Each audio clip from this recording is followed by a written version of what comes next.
دیکھنے والوں کا آج کی اس پوڈ کاسٹ میں استقبال ہے۔ آج کا یہ دن بڑا تاریخی دن ہے۔ ابھی چند گھنٹے پہلے ہم کانسٹیٹیوشن کلب سے یہاں پہنچے ہیں اور تقریباً 10 لاکھ سے زائد لوگ چند گھنٹوں میں ایک ایسی ڈیبیٹ آلریڈی دیکھ چکے ہیں کہ جس میں اس تصور کو واضح انداز سے ثابت کیا گیا ہے کہ خدا موجود ہے، ہمیشہ سے موجود ہے اور ہمیشہ موجود رہے گا۔ اور آج کی اس ڈیبیٹ سے یہ پتہ چل گیا ہے کہ ایتھیسٹک ورلڈ ویو دلائل کے معاملے میں کتنا بینکرپٹ ہوتا ہے۔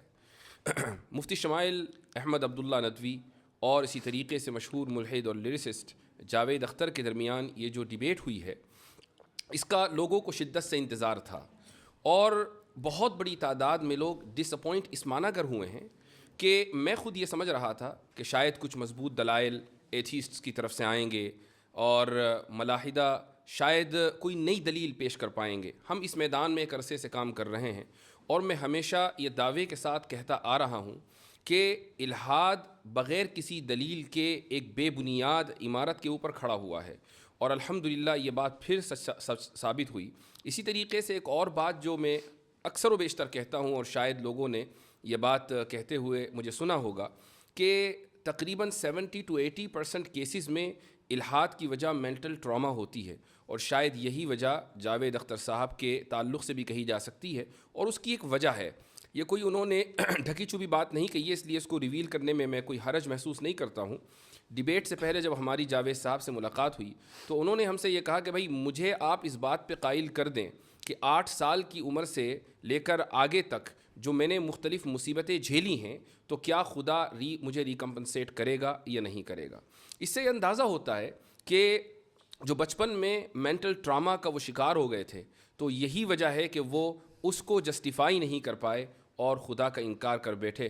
ڈیبیٹ کون جیتا کون ہارا یہ ایک الگ موضوع ہے، لیکن میں سمجھتا ہوں کہ تمام کے تمام لوگ اس بات کے اوپر متفق ہوں گے کہ ایسے تمام لوگ ہماری دعاؤں کے مستحق ہیں۔ میں دعا کرتا ہوں کہ خدا تعالیٰ جاوید صاحب کو ہدایت دے، وہ اس دنیا سے ایمان کا کلمہ پڑھ کر جائیں اور خود دوسروں کے لیے بھی وہ ہدایت کا سبب بنے۔ جہاں تک آج کی ڈیبیٹ کا تعلق ہے تو مفتی شمائل احمد عبداللہ ماشاءاللہ آج کے دن کے ہیرو ہیں۔ تو سب سے پہلے تو میں آپ کو مبارکباد دیتا ہوں کہ اللہ تعالیٰ نے آپ کو یہ توفیق دی ہے کہ آپ یہ وحدانیت کا اور خدا کے وجود کا مقدمہ دنیا کے سامنے پیش کریں۔ تو ایک بار پھر مبارکباد اور اب آپ کچھ اپنے کلمات کا اضافہ کیجیے۔ جزاکم اللہ خیراً، اللہ تعالیٰ آپ کو جزائے خیر عطا فرمائے۔ میں آپ کا بھی شکریہ ادا کرتا ہوں اور اس کے علاوہ ہمارے جتنے مسلمان ہیں بھائی بہن جنہوں نے ہمارے لیے دعائیں کی ہیں اور بڑا اہتمام کیا تھا اس ڈیبیٹ کے پہلے، تو بس اللہ کے فضل کے بعد آپ حضرات کی محنتوں اور توجہ اور دعاؤں کا ہی نتیجہ ہے کہ جو کچھ میں کہہ سکا۔ یہ بات آپ نے بالکل صحیح کہی کہ ہم نے ایکسپیکٹ نہیں کیا تھا کہ جناب جاوید اختر صاحب وہی باتیں کریں گے جو اکثر کرتے آئیں، بلکہ ہم نے یہ سوچا تھا کہ شاید کوئی اکیڈمک انداز میں ڈسکشن ہوگی اور میں نے تو یہ ارادہ کیا ہوا تھا کہ کئی سارے آرگیومنٹس میں وہاں پہ پیش کروں گا، صرف آرگیومنٹ آف کنٹینجنسی نہیں، لیکن انہیں کنٹینجنسی ہی سمجھ میں نہیں آ رہی تھی تو اسے سمجھانے میں ہی جو ہے 2 گھنٹے گزر گئے۔ تو الحمدللہ بہرحال جو ہوا اللہ کا فضل رہا اور اللہ کا فضل ہے کہ حق بات سامنے واضح آ گئی اور اللہ سے دعا گو ہوں کہ اللہ انہیں بھی ہدایت دے۔ ماشاءاللہ اس ڈیبیٹ سے کئی ساری ایسی چیزیں ہیں یا نتائج ہیں کہ جن کو بڑا خوش آئند کہا جا سکتا ہے۔ مثلا ایک بات تو یہی کہ بڑے مضبوط انداز سے الحاد کے خلاف یہ مقدمہ قائم ہوا ہے۔ دوسرا جو اس کا بڑا پازیٹیو نتیجہ نکلا ہے وہ یہ کہ شاید ابھی تک لوگ یہ سمجھتے آ رہے تھے کہ یہ جو ٹی وی ڈیبیٹ کے اوپر پیڈ مولانا سو کالڈ مولانا جاتے ہیں جن کا کام سوائے چیخنے چلانے کی کچھ نہیں ہوتا اور ان کو ٹی آر پی اس لیے چونکہ چینلوں کو ٹی آر پی چاہیے تو کچھ 5,000 کا تھیلا ان کو پکڑا دیا جاتا ہے کہ تم چیخو بندروں کی طرح۔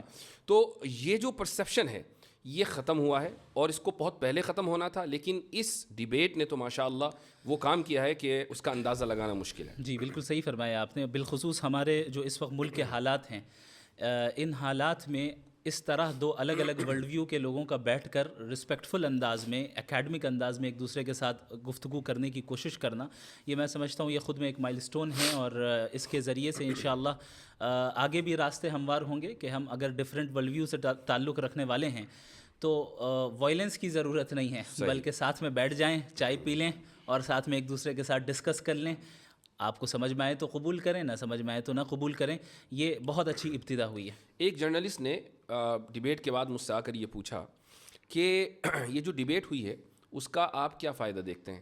تو میں نے اس سے یہ کہا کہ کم سے کم انڈیا میں یہ پیغام بڑی مضبوطی کے ساتھ گیا ہے کہ اکیڈمک ماحول میں ان سینسٹیو موضوعات کے اوپر گفتگو ہو سکتی ہے.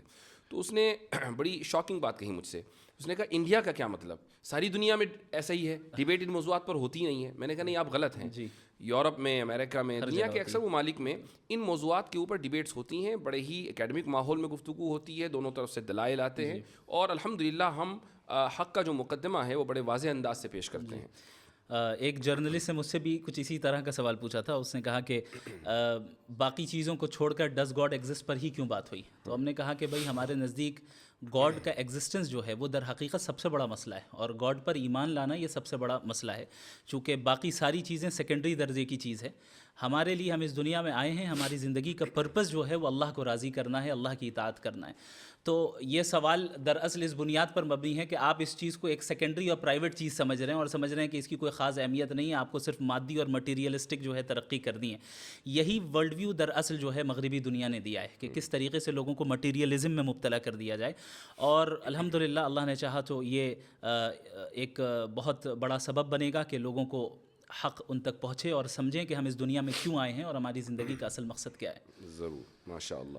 اچھا, ڈیبیٹ میں کچھ ٹاپکس ڈسکس ہوئے, اور ویسے تو آپ نے ماشاء اللہ وافی شافی جواب دیا وہاں پر, اور میں سمجھتا ہوں کہ جو شخص بھی اس 2 گھنٹے کی ڈیبیٹ کو دیکھے گا تو جن موضوعات کا احاطہ کیا گیا ہے ان موضوعات کے اوپر اس کو اچھی معلومات فراہم ہوگی. لیکن چند باتیں ہیں جن کو ٹائم کی لمیٹیشن کی وجہ سے, اور جو اس وقت جو وائب رہتی ہے اس میں آپ کو 5 باتیں کہنی ہیں, ٹائم کم ہے, اس میں سے 2 باتیں آپ نے کہہ دی اور 3 باتیں رہ گئی, تو اس لیے پوسٹ ڈیبیٹ انالیسس کا یہ فائدہ ہوتا ہے کہ جو بات رہ جائے اس کو بعد میں ذکر کر دیا جائے. جاوید صاحب نے ایک بات کہی, اور وہ یہ کہ مذاہب کی تاریخ چند ہزار سال سے زیادہ نہیں ہے, یعنی وہ 7-8 ہزار سال, اور انسان اس سے پہلے کا ہے. اور یہ جو مذاہب شروع کیے ہیں یا تعلیم یافتہ لوگوں نے کیے ہیں, لیکن ساتھ میں انہوں نے جو اس کا ایک چیز ایڈ کی ہے وہ یہ کہ مذہب ایک عرصے تک رہا اور اس کے بعد وہ ختم ہو گیا, پھر دوسرا مذہب آیا, پھر تیسرا مذہب آیا. اس سے یہ پتہ چلتا ہے کہ خدا فانی ہے. جی اصل میں ان کی پوری توجہ ٹاپک سے ہٹ کے ریلیجن, چونکہ اکثر وہ ریلیجنس پر ہی بات کرتے آئیں, اور مجھے لگتا ہے کہ گاڈ کے ایگزسٹنس پہ شاید ان کی پہلی ڈیبیٹ ہے, مجھے نہیں نظر آئی. تو وہ گاڈ کے ایگزسٹنس سے ڈائریکٹ خدا تک یعنی اصلی بندے سے پہلی ڈیبیٹ ہے. جی, اصلی بندے سے پہلی ڈیبیٹ ہے. جی جی, یہ بہت اہم پوائنٹ ہے. اس کی وجہ یہ ہے کہ یہ جشن ریختہ تو تھا نہیں کہ اس میں مثلاً کوئی صحافی خاتون یا کوئی بیٹھ گیا اور اس نے کبھی غالب کا شعر پڑھ دیا اور انہوں نے 5 اشعار کا اضافہ کر دیا اور پھر